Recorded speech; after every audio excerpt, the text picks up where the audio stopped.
Hi, Clutter Fairy fans. This is the Clutter Fairy Weekly for December 2nd, 2025. I'm your co-host, Ed Gumnick, and I'm speaking with Gayle Goddard, certified professional organizer and owner of the Clutter Fairy in Houston, Texas. Hi, everybody. Clutter Fairy Weekly is the webcast and podcast that digs deep into the clutter that piles up between you and the life you want to be living. We explore the habits and behaviors that lead to clutter, and we suggest strategies to slow the accumulation, reduce the collection, and comfortably manage the stuff we decide to keep. If you're new to our Zoom meeting, we want to let you know that you can share your comments and questions via the chat, and I'll try to make sure Gail addresses them before we move on to another topic. You can also use the raise hand feature if you'd like to ask a question or make a comment yourself via audio or video. And we're streaming the webcast live on Facebook, so you can share questions and comments there, and I'll relay them to Gail. We're going to start by talking about last week's Weekly Tittle, which was called, Can I Get a Hand? The assignment was to ask for a modest amount of help in your decluttering and organizing efforts. Let's hear from our participants in Zoom and on Facebook. Who negotiated for some cooperation this week? Please let us know in the comments. YouTube viewer Roz offered more suggestions for how to ask for help in a comment on last week's video. Roz writes, another great video. In a way, it tells us how to be a good support person for ourselves. Mm, To help get volunteers, pick a job that is 1 or 2 hours max, for example, linen closet, plus yeah. have yummy snacks and cheerful conversation. Also, consider hiring someone to just help you sort. Then, on your own, contemplate the piles and make keep discard decisions, bagging or boxing the discards. Then hire someone to help put it all away and load the discards into your car to go to donation center. In my in my humble opinion, note, if you get exhausted just sorting your stuff, do not try to sell stuff. It is way too much work. Right. Those are really good suggestions, Roz.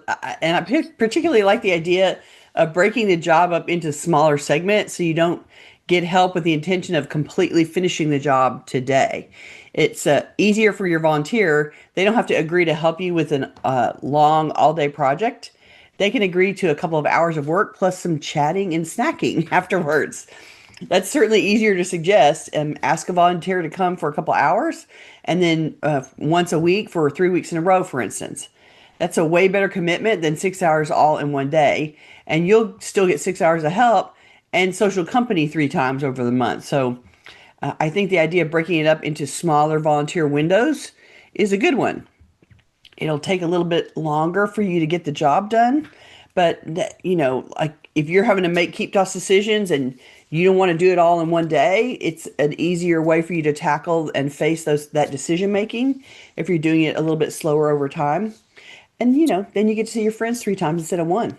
Well, and what Roz is helping you avoid too is that problem where you've lined someone up to do the work, but the work is mostly about you sitting there and agonizing. And you Right. don't want to schedule a bunch of time where your friend just has to sit there and watch you make difficult decisions. That too. That's Absolutely. no fun for anyone. That is no fun for anyone. Unless you're it's that appointment where you need the support and the help, like you actually need someone to help you talk through those decisions.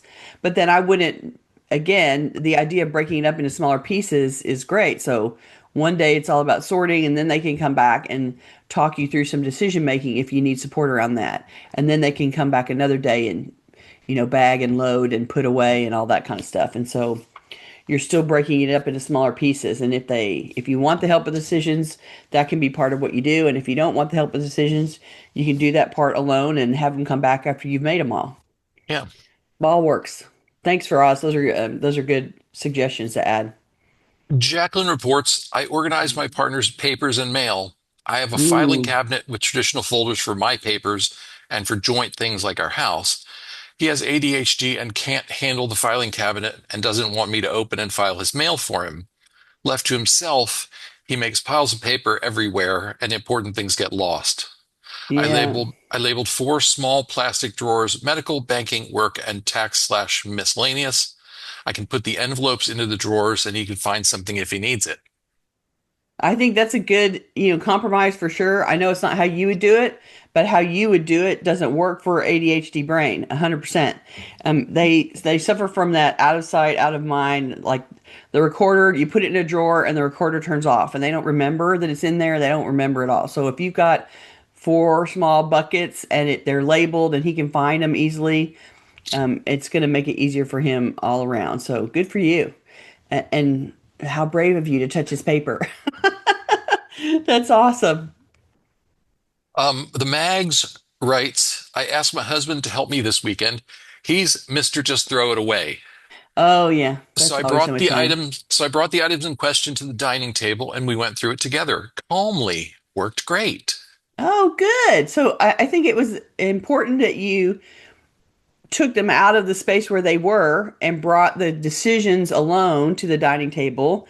And that meant that you guys could talk about it and he wasn't looking at all the rest of the stuff to be overwhelming and sort of triggering his desire to throw it out instead of face it. So you came up with a good compromise strategy. Excellent. Good job. I'm glad he was helpful. May says, I got rid of all food storage containers with words on them. It left me with plenty of good storage containers. There you go. I'm With assuming words by on them. with words on them, she means like, margarine, Land Yeah, O'Lakes labeled. Yeah, margarine, yeah, yeah, yeah. shed spread. Shed spread is what we used to have a million of those. So actually, Anne at Thanksgiving talked about that Uh-huh. at our Thanksgiving gathering this year. She was talking about, yeah, Mom used Country Crock containers, and there was Country Crock in the fridge, and we would go in and like, nope, nope, that's not it. We would just be opening over and over Right. again Country Crock, trying Cool to Whip. find the Cool Whip. yeah, Cool Whip containers were another great yeah, yeah. They were leftover storage wide and mechanism. exactly. Yeah, it was funny. We had a laugh about that. Everybody laughed. It was a Okay, table full of people that remembered Country Crock. So it was yes. I it think was we should get funny. on with their main topic. Okay. Um, as the holiday season shifts into high gear, marketers use every trick they know to get us to buy, buy, buy. But we can resist the noise and pressure to overspend and add to clutter if we practice thoughtful, conscientious shopping habits. Today, we're going to examine the perils of shopping in this holiday season and suggest strategies to help us stick to our lists and our budgets. I'm going to start my talk today by admitting my own prejudices on this topic of shopping. I'm a senior by most metrics. I'm in my 60s and I've been buying things for myself with my own money for 4 decades. I am not the size I was in my 30s by a long shot. I used to spend money on clothes for the sole purpose of looking cute in them. And as a younger woman, I spent some time acquiring things: clothes, household items, furniture, artwork. As a middle aged woman, I overspent money that I didn't have to spend on my hobby by using credit cards. At one point in my life, I was so depressed that shopping was the only thing I could do that felt even remotely good. And during that time, I had terrible judgment about what I needed, in air quotes, needed to buy. My parents divorced when I was a teenager, and we didn't have a lot of money while I was living at home. My parents both worked, and two salaries covered one household okay, but it wasn't enough to support two households very well. So I lived without money, and I've lived without money in the past. I've earned money, I've spent money, I've made poor choices about money. I've tried to cure depression by spending, and I think I've had most experiences about money at one time or another. Now, at my age, I've arrived at a place where I can safely live on what I make, and money only stresses me out occasionally, like when the AC dies and it has to be replaced. Mostly, I'm just fine and have what I need without too much worry. I'd say that I have lived without before, then lived with a lot of stuff, then lived with a lot less stuff, and my current spending habits reflect the wisdom gained from my age and life experiences. I'm hoping that you'll hear my talking points about shopping with the knowledge that I gained the wisdom on this topic by my own life experience and learning to do things differently. That even though I'm not there anymore, I've lived with scarcity of money and shopping as an emotional crutch and using credit cards unwisely. So I speak from the place of I've tried this and this is how it failed me. And I've tried that and learned it only made things worse. And I've tried that and now it looks like wasted money in hindsight. I'm hoping that you can hear it that way and maybe trust my thoughts on this topic a little. even if it seems radical to you or overly harsh, or frankly impossible to change your point of view. I've been where you are in some small way, and maybe you can short circuit your patterns with shopping to improve your life sooner rather than later. For today's take on this topic, let's cover the shopping Olympics that is the holiday season, which is why we brought this topic up to begin with. Most people manage to participate in some kind of fall or winter based celebration, no matter what part of the world they're in. Most cultures and religions have a reason to exchange gifts in the winter. Whatever your traditions are, you're shopping right now, right? So, retailers are kicking into serious marketing and vying for your spending dollars. They pull out all the tricks. They create an atmosphere in the store that's so inviting. It always smells good. It always looks really beautiful. You want your house to be like their store. And so you take home what they're selling, they're trying to sell you, and you're trying to transfer that store feeling into your own space. They plaster everything with pictures of happy family and partners in love, trying to sell you those feelings with their goods.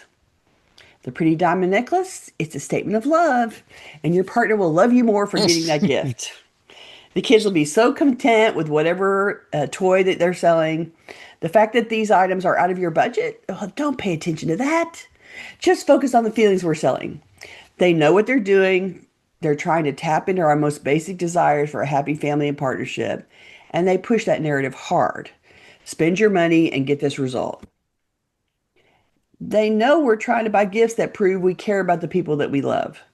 That includes grandparents who are definitely buying more than makes sense to impress grandkids. It's a time our normal spending guardrails get shut off when we buy more than normal with greater emotional weight than normal. So the traditions, the marketing, the competition, the emotions, the hype really, it often leads to overspending either for ourselves or for others. And all that overspending creates stuff in either your house or someone else's house. And some portion of it becomes clutter. It's stuff you thought the intended recipient would love to have and use, but they don't actually. Maybe it was a hit and a miss for whatever reason. If they love you, then they feel like they need to keep what you gifted, even though they won't ever use it. And you've received some of the same stuff you were gifted that wasn't quite right for you and that you feel guilty about wanting to release. After years of giving and receiving gifts, when I had money and when I didn't have any, here's some truths about all that shopping that you're in the middle of doing. More isn't always better. It's just more. And later, more clutter. It's better if you set a limit you can afford and stay in it. Spend it not on quantity, but on quality. And let that be enough. Now, according to kids, it's a competition. Who has the most gift count at the end wins. I have a very clear picture in my head of my niece and nephew who are now adult children. But when they were, younger, they would go downstairs and the first thing they did was count all of the gifts with their names on it to Ooh. see what the item count was for the year. Like that was super important apparently to know what the number was. And they always wanted it to be more than the previous year. And the problem with that is that then, there's like a gazillion gifts and there's no keeping up. So kids are keeping count. Yeah. But truthfully, It becomes an arms race, yes, it does becomes an art. Exactly. Yeah. And taps into grandparents and Mhm. parents' most basic, desire to make their kid be happy, right? But it's not really a competition. Helping kids to expect an ever growing quantity of things each year is a trap over the long term. And it's setting expectations that are very hard to maintain as those little kids grow up. Grandparents, think of the clutter you're making in your kid's home right now and try to dial it back this year. I have observed at least one grandparent who shall be nameless. Not one of my grandparents, a grandparent of one of my nieces and of some of my nieces and nephews, Yeah. um, who was clearly trying, like running a competition of her own to be the grandparent who The better grandparent. gave the most gifts. Uh-huh. Yeah, I think that that's, like there's two sets of grandparents in every household, right? And I think there is an element of competition around that. Yeah. Yeah, don't they, and the kids take full advantage. Let me just tell you, they know what they're doing. They're taking full advantage of that. It seems like the more money that is spent on a gift, the better the gift. But in truth, that just means it costs more. It doesn't guarantee that the gift will be more loved. The better gift is one tailored to the person's interests and preferences, and that can be accomplished at any price point, really. You can still be thoughtful even if you don't have a lot of money. There's a hard deadline for most of this holiday shopping. The day to exchange gifts happens on the one day or a few days in a row. That creates a pressure to get a lot done in a short period of time. But if you can't get it done by that specific day, adults will still be happy to get a gift another day. That actual day is more important for the kids. So just be aware of the time pressure that's building and try not to let that pressure affect your shopping plan or your budget. I'm saying don't panic about the time frame and spend more money because of that extra pressure about the time. It's kind of like, the wedding is happening on this specific day, whether you're ready for it or not. Christmas is coming no matter what. Hanukkah's coming no matter what. Like the day doesn't move, right? It doesn't move when you're not ready for it. Let me give you a breather by sharing a couple of comments. Okay. Jane in California says, advertisers spend a fortune trying to lure us into buying. We need to have our defense shield up to resist. 100%. We need that heat shield to resist the pressure of all that lava pouring at us, right? Bella says, when gifting to kids, need to keep in mind whether or not the kid can manage the care of the item. That's important. Otherwise, it's an added job for parents. Gift experiences and traditions instead. Quality time is the most precious gift. We don't need plastics. Right. And you know what? I think little kids, in theory, they want a whole bunch more toys, but in actuality, they get overwhelmed by the volume. Right. And so they may have the 50 gifts, but they can't interact with 50 gifts. And I think it creates a level of overwhelm. Their brains are still little and they're not fully developed. They're not working with all of the ability to filter that you are. And so piling a bunch of gifts at them all at once, while it creates an insane, crazy experience for them, in the end, they're left with a bunch of stuff all around them and they don't know what to go to first, right? It creates decision fatigue for them Yeah. to be looking at all the stuff. And Well, so, we've talked before in our show about the paradox of choice, the fact that having too many choices can be as paralyzing. paralyzing as not having enough choices or not Hmm. having any choices. Hmm. Um, a couple of the good comments. Connie says, when I was in college, friends of ours celebrated Christmas 2 days later. Their little Oh. ones had no idea they saved a lot of money. Hey, that's smart. So That's they a went shopping fantastic afterwards and idea, then had Christmas right? later. Yeah. Hey, that's managing your budget, man. I You get could it. even you could even just, set up your own alternate calendar for Right? and the kids can open the first day of the Advent calendar on, like December 5th or something. Yeah, yeah, Work yeah. your way through so that everything you have to buy for Christmas is on sale. Well, and the truth is, little kids, they're not in school, so they're not really hearing from their friends to, blow the theory, right? Like their ability to know what's happened is slightly curtailed by not hanging out with their friends over the holidays. So, yeah. Ellen says, I can't compete financially, and my grandkids all have so much that they really don't appreciate or take care of what they have. Right? Like they're totally overwhelmed with the volume. Several years ago, I asked my family if we could please discontinue the gift giving obligation.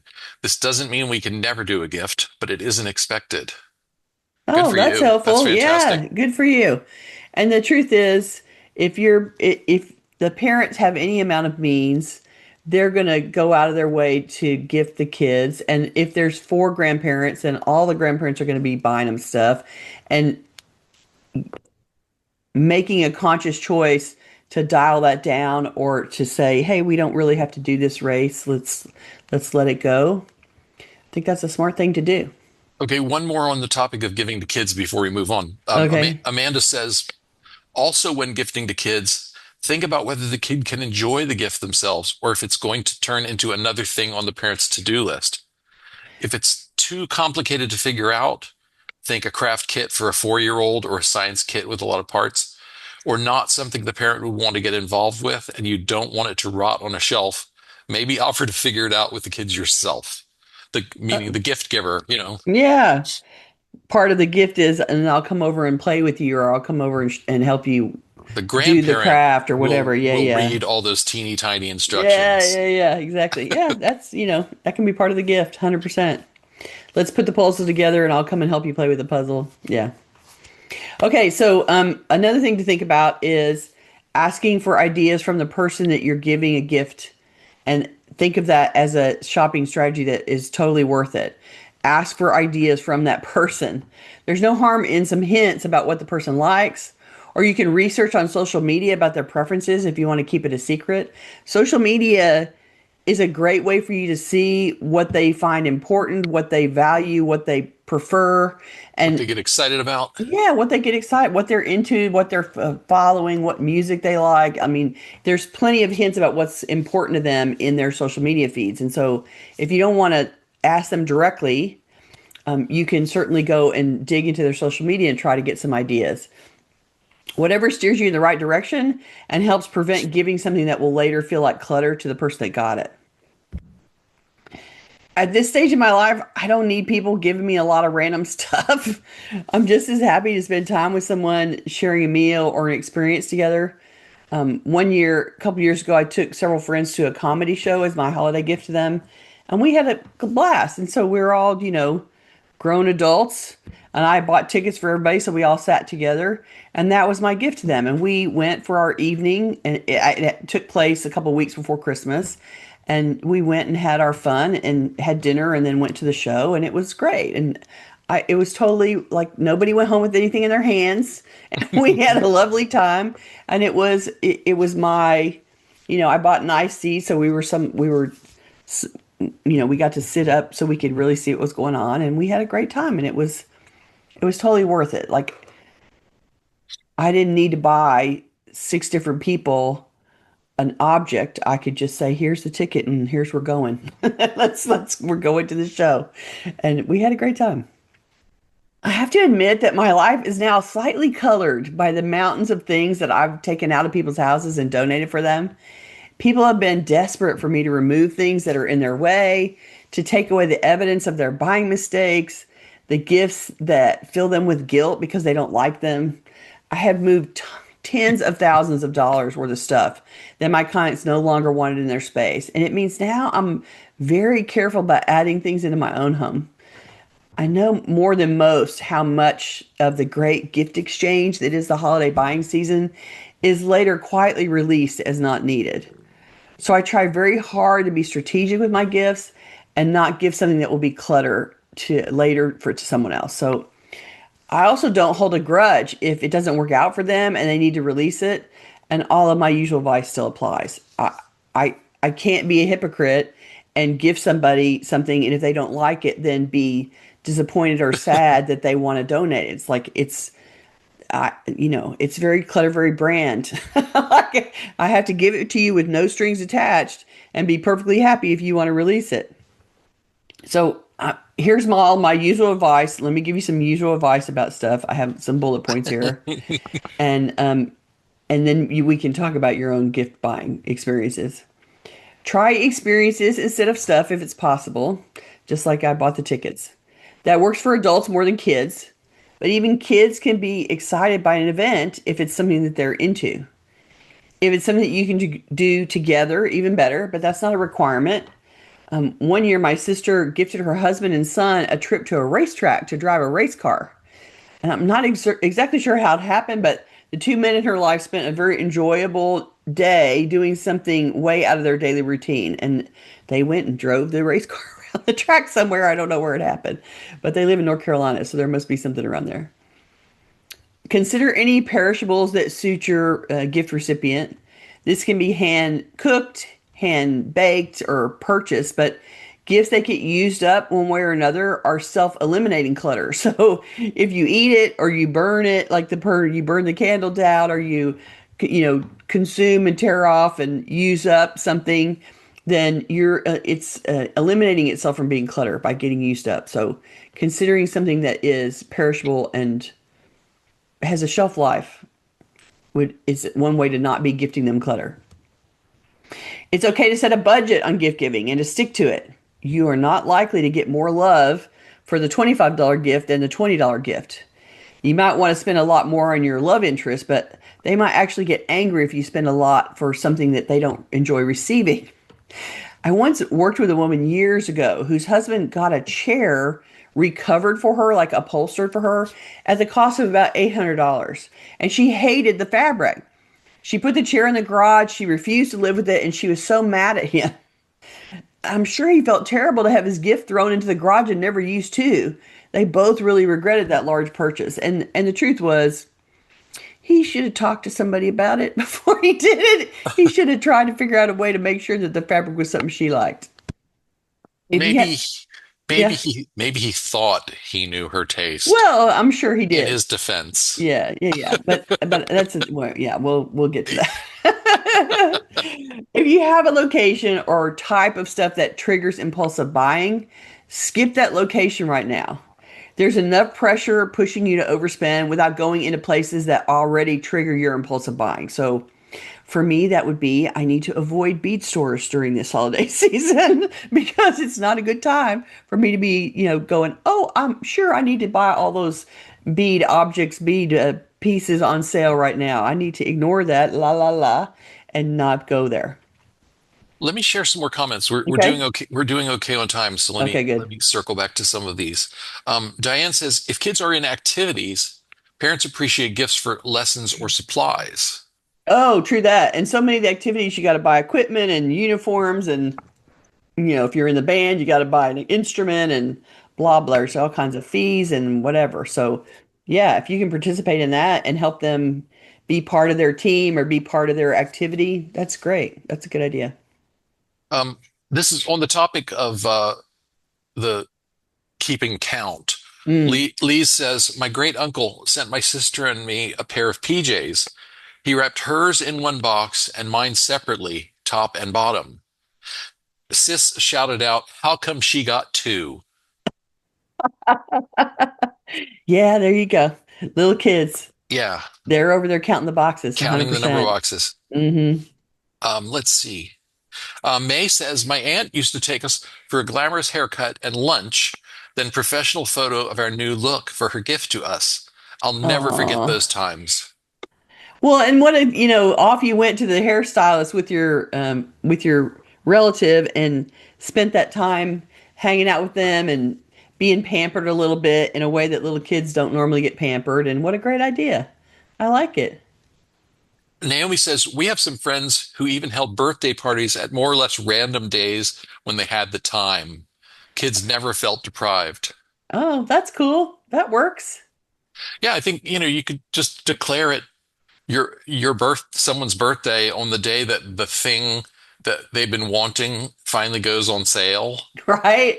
Or the event that they want to go do, is it going to happen? Or yeah, all that.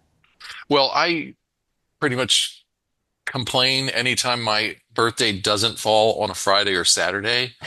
And so I think what I'm hearing is that Naomi gives me permission to have my birthday on Friday every year, Every no matter year. when it actually falls. I'm down for that. I can totally support you in that. Who cares what it is, right? Okay, M says, my nieces had such a volume of stuff that the entire area over a two-car garage was devoted to toys, not to Oh mention the God. stuff in their bedrooms. It was such a strain on them just to keep track of the stuff that their mother finally locked most of it in a closet. They had to swap items for an item in the closet. Yeah, that is a much better way to deal with it. I will tell you that I had a client one time. They were parents of one young child, and it was the only grandchild. And so you know what happens when that happens, right? Like there was one little kid for everybody to focus on.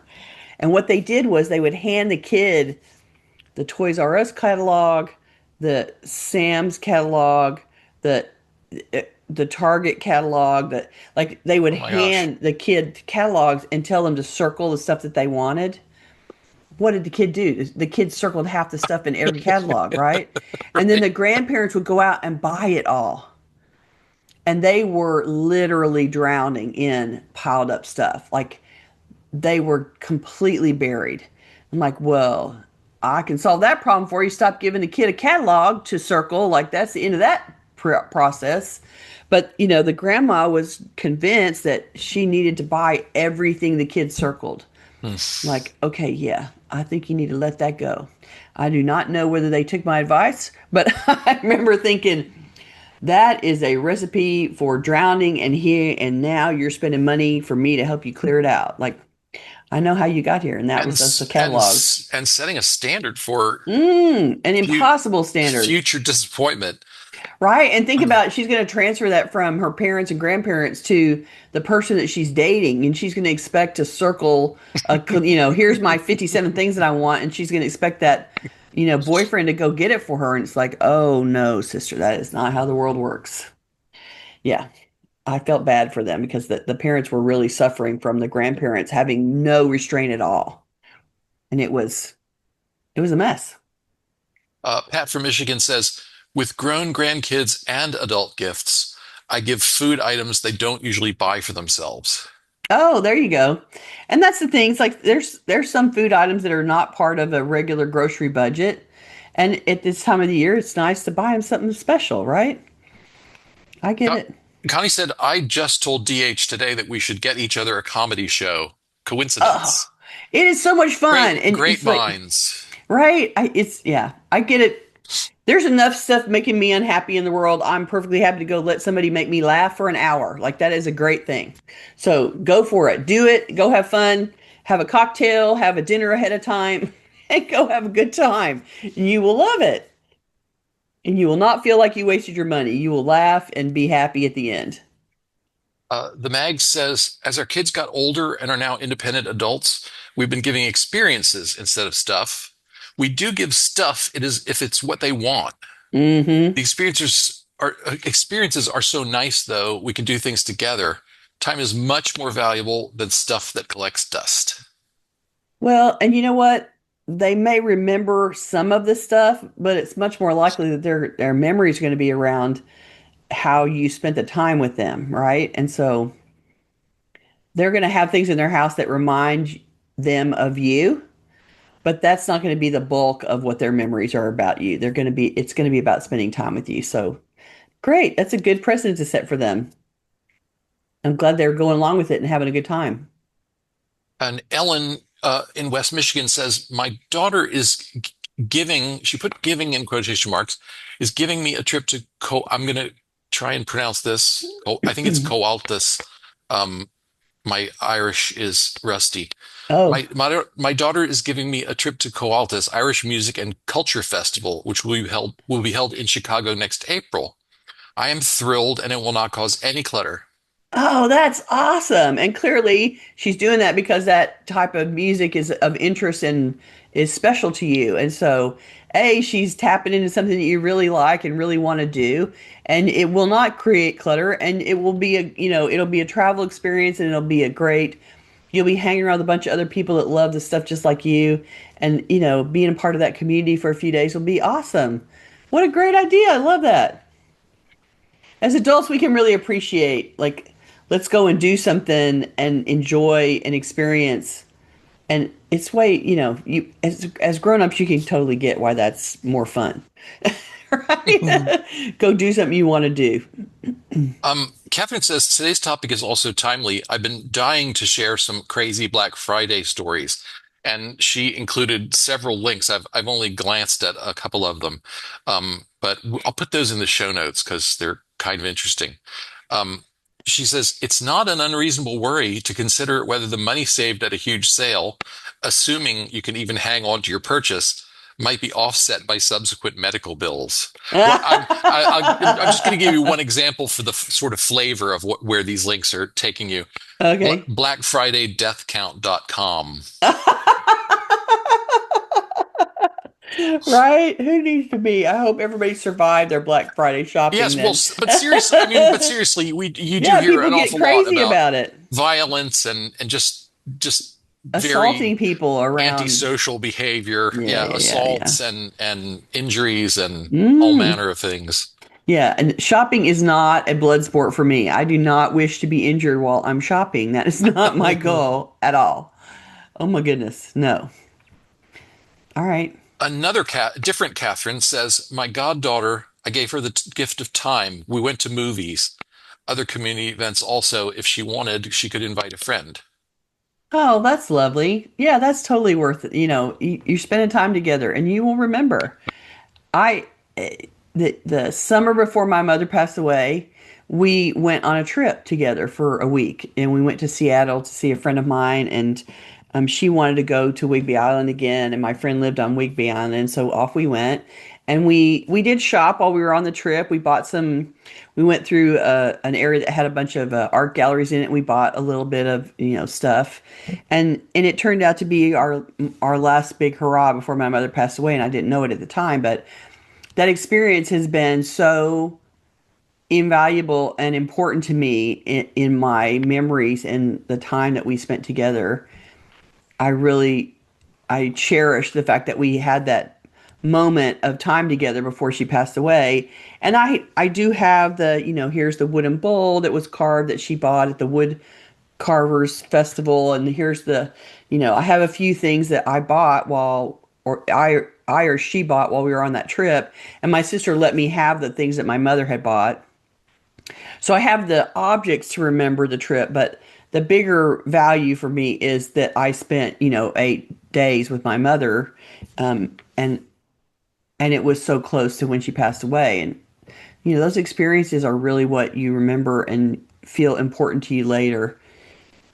Yes, my pretty wooden carved bowl is beautiful and I love it, but what I love about it is that my mother bought it and it's something that we share in common now.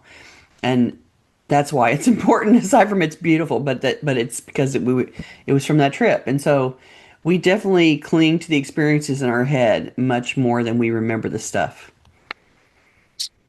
Okay, let's see. Share another comment or two. Amanda says those car commercials around the holidays with the big red bow on top always drive me nuts. I would be so upset if my partner spent so much shared money without my involvement.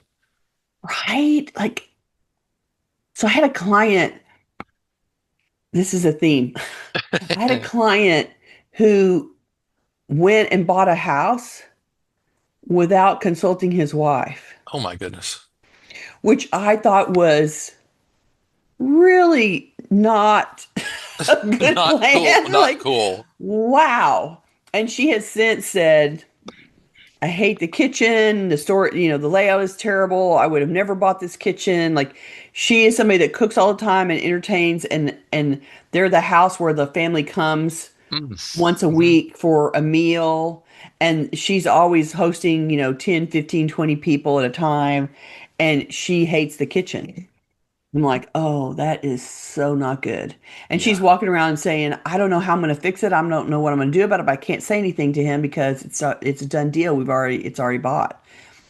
And they're in the middle of building it, so they're still working on it. But, he bought it without consulting her. And I'm like, ooh, Wow.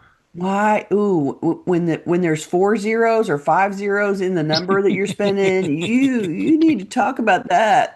You need to consult on that. Yeah. Well, and then the idea that buying a car at Christmas, like the whole idea, like a car is a necessity. Yeah. You have to have a car, but the idea of buying it as a gift, to me, it's like, wow, that seems odd. And I Well, guess people do it, but I'm surprised that people do it. this is where you launch me into my Black Friday rant. I know, right? Black Friday. Someone last week actually said, I'm looking forward to hearing Ed's annual Black Friday rant or something like that. Um, well, let me just, I'm just going to give you an example. Go team go. So I got an email last week from some little software development company from whom I had bought and downloaded one plugin for a website that I was working on For work, for your work. sometime in the last year. And now they're pitching me Black Friday deals. I mean, like, how many people buy WordPress plugins as in their holiday As a shopping? holiday gift, Why right? do you think this is something I am particularly concerned with buying in Right at the end now. of November or the beginning of December? Right, right. And so, I What a sexy gift, Ed. You bought a word I plug know. Ooh, thank add you. in for me. I know, right? That's so funny. I'm sure you will really enjoy this software plugin while you are sitting in front of the crackling fire, Sipping hot chocolate. sipping hot chocolate and eating candy canes. You'll really enjoy this software I bought you. Oh my God, that makes me laugh. Um, Oh man. let's see. Connie says quality chocolate. Yes, high quality chocolate is never a That bad yeah, gift. yeah. Never an unwanted gift. Ellen says 17 years ago, I took my granddaughter to her first live play. Oh, Honk. I'm not familiar with that. Um, the same group is doing it again this year, and we're hoping to be able to go again, weather willing. that's cool. And how great to like go off and for a young kid going off to sit through an event like that, I think is an unusual experience. It feels kind of grown up to be taken off to, go see a play or to go to a concert or something. That feels like a grown up thing to do, I think. Well, how much fun to do it with them. That's a great idea. Um, Connie asked, anyone know when this Black Friday thing named as such started? I I No was clue. talking to Jaime about it the other day and said it definitely was not a thing when you and I were kids. Mm. And I worked in retail in my teens into the early 20s, and I don't remember ever hearing a word about Black Friday then. So, But I remember my grandmother and my dad's mother used to, when I was a kid, they did turkey and then she got up at 8 o'clock on Friday morning and hit the stores. Like she had a plan yeah, and she went off to do it, so it was already a thing that people did. I don't know if right, they put right, the right, name on it or not, right. but she definitely was she got up on Thursday for the turkey, she got up on Friday for the shopping, Yeah, 100%. shopping kicking into high gear the day after Thanksgiving was already a thing when we were children, Mm, definitely. But I don't remember ever hearing it called Black Friday. It's one of those. I don't know. To me, it's one of those things. I don't want retailers to reveal to the rest of us the tricks that they pull, or that they refer to it as Black Friday because this is the day when they finally go in the black for the year because they sell so much. That I Oh mean, yeah, that's yeah, my yeah. understanding is that the origin of the term is it's Black Friday is when all the retailers go into the black because they sell so much on that day. Yeah, You yeah, know. yeah. Yeah, Jane says exactly. She had just written the same thing you just said. Oh, okay. Yeah, I saw that go by. Amanda commented on the car as a gift and said, and gifting the loan agreement along with the car. LOL. Right? Like that, Right? I always see those shows and I think, how many people are actually paying 100% cash for that really expensive object Sitting in that the costs, driveway with a bow on top. your annual salary that's in the driveway. Like surely they're just signing on to a loan agreement most of the time. But there you go. Um, oh, Ellen says honk is based on the story of the ugly duckling. Oh, okay. All All right, right, I'll have to cool. keep an eye out for that one. Let's see. You still had a little more I do. I to go, do. so let me let you get back to that. Okay, two more pieces of advice. Don't let this time of year be an excuse to overindulge your retail shopping therapy. When you're buying for more than just you can seriously rack up a lot of debt if you shop your way out of a bad mood. So pay attention when your shopping becomes impulsive or undirected, off target, and get out of Dodge. When you stop paying attention to the list and you are, like, okay, I'm stressed, I'm upset, I'm angry, I'm fill in the blank, and I'm going to shop my way out of it, you will seriously go off the rails in this environment right now. So if you start to feel like you need retail therapy, I think it's time to go have a coffee and like go sit down somewhere and try to mood adjust some other way than the shopping right now. Well, and if you're someone like me who never uses shopping as therapy, Uh, then we're just here to then reassure lucky you that you. you can stay home now right now. Don't even get out there in that traffic. You don't you just don't need to. Don't do it. Time to get out the chocolate and eat chocolate to adjust your mood instead of going shopping to adjust your mood. Well, seriously though, the holidays are such are a difficult time for a lot of people. Um, a lot of people with depression or other emotional issues find this time of year hard because it reminds them of grief, it reminds them of loss, it reminds them of Things they don't feel like good they times they have. used to have and don't have anymore, or Mm, good times they imagined they would have and never got to. mm-hmm. And shopping is just not going to fix any of those things. Mm-mm. It does, there is an element of you get in a groove of shopping and it creates endorphins and it boosts your mood and all those things, but the result of that is you spend more money than makes sense. You blow your budget, you end up with stuff that is clutter for yourself or you end up buying clutter for other people and it's yeah, you don't it gives you a emotion boost in the moment and it creates a trail of, chaos on the back end that you have to deal with later. And one more, here's my last little piece of advice.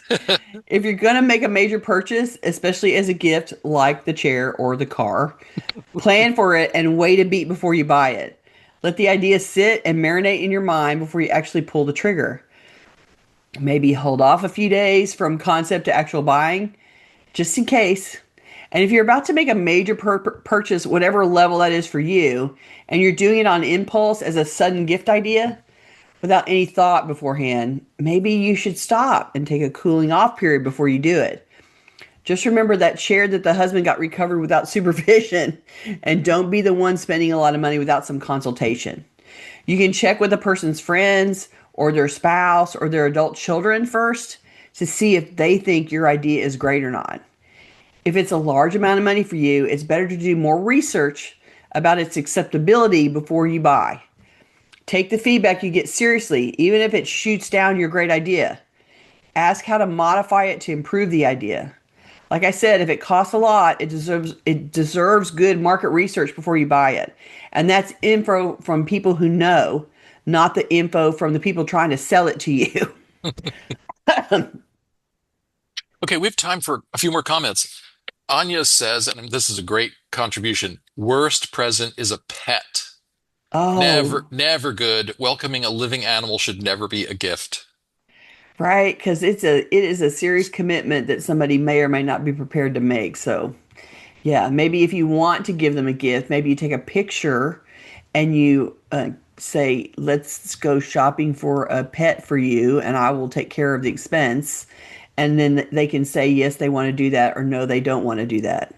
Well, Amanda makes a great point. She says, I've heard a lot of pets are surrendered to rescue shortly after holidays. Yeah, Only right. caveat, if it's been agreed upon by the whole family and the responsibilities have been hashed out in advance, then it's probably okay. Mm-hmm. No Mm-hmm. surprise puppies, though, No surprise puppies, or exactly. surprise T-Rexes. Exactly. On the topic of Black Friday, D in the Sierra says the part that's pushing me over the edge is all the days. Small Business Saturday, Cyber Monday, Giving Tuesday. Yeah, they definitely went with the theme after a while, right? And like Black Yeah, Friday took off, and so then they started rolling out the other stuff. Like, okay, fine. But really, it's just that, they're refining their marketing for the season, and then you just get exponentially greater number of emails in your inbox, right? Like, I feel yeah. like from the week before Thanksgiving until January 2nd, I'm like deleting 50% more emails than normal because it's all buy me, buy me, buy me emails. And it's annoying, annoying. Yeah. And the this, we need you at this time even more than we usually do. Messages from nonprofits are not a whole lot better. Yeah, When yeah, you've got a million things on your mind, and I know that they are hoping to just carve off a little bit of that generosity that's flying around everywhere. yeah, But yeah, yeah. And I totally oof, see like if you're not feeling like you want to spend a bunch of money on gifts, like if you've reached an age where burning a whole bunch of cash for a big number of people isn't fun for you anymore, it's not your goal, or your gift list is reduced or whatever, or you've gotten older and you make more money and you have more disposable income, that you might want to, in a season of charity and love, you might want to filter off some of your money to support a charity.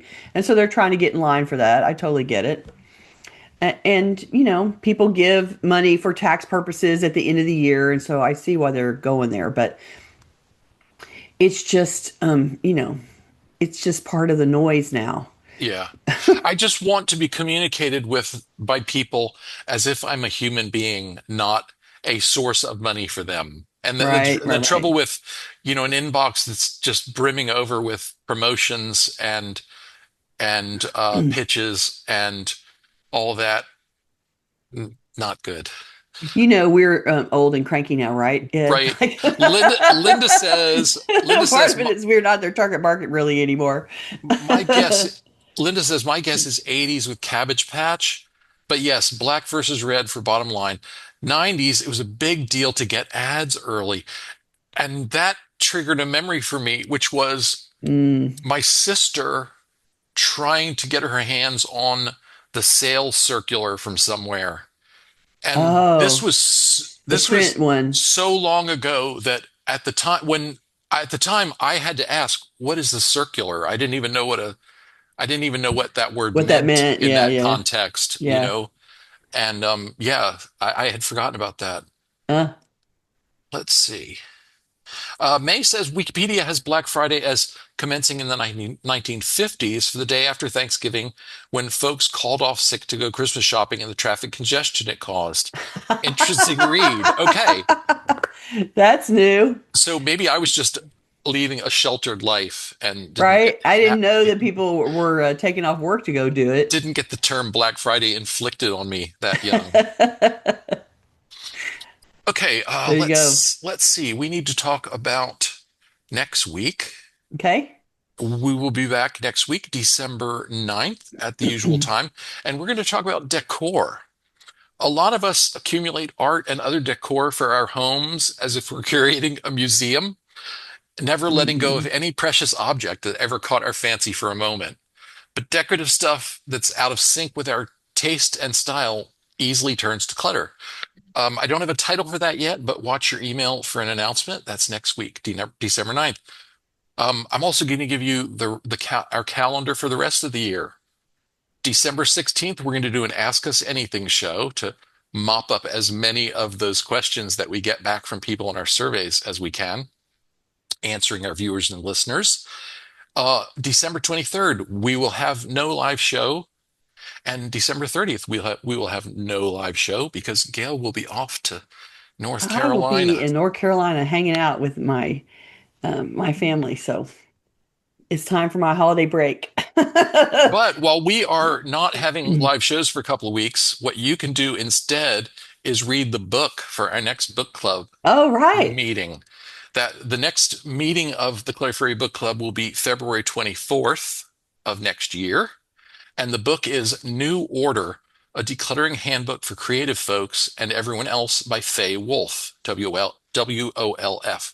You can look for that in your library or bookstore. And Um, I'm looking forward to reading something about creative people. So, yeah, I oh, think May that'll. says she's been reading it. Oh, Cool. I'm wonderful. glad. I bought it and have only just kind of glanced over the table of contents. That's as far as I've made it so far.